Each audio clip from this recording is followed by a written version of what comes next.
So politically, this is not new. We have seen these things happening during the days of Grace Mugabe. There were overzealous people who could mock others, who could belittle others in song, in dance, in everything. But at the end of the day, we know what happened to G40, we know what happened to Grace Mugabe and the other comrades.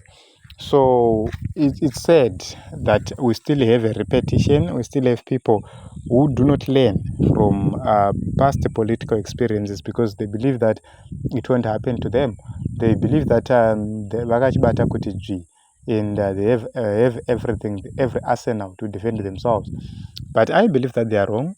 I believe that they are miscalculating. I believe that they do not understand the political temperatures, especially whatever which is happening in the nation of Zimbabwe.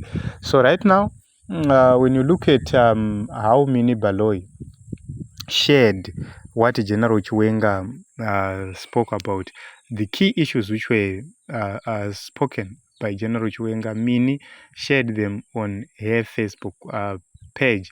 And remember, she was accused Natemba Mliswa zvikanzanofurirwa nemukadzi wake, which means there is a lot which is happening. They have a lot of intelligence in terms of whatever which they suspect is happening. But they can't do anything for now because the general is still very powerful, is still unfazed, unshaken, and the general continues to fight in his own way. So very, very interesting developments politically. But where we are going as a nation, we are getting into the most difficult phase for politicians of big stomachs.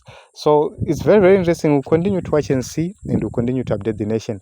This is what is happening. Kuda kwashe Tagwirei was visible in the video which we just played.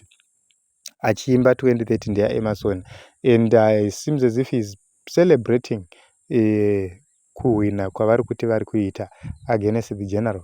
So kumberi uku kuona kwandiri kuita hakuna kumira zvakanaka, kune zvizhinji zvichaitika. Let us continue to watch and see.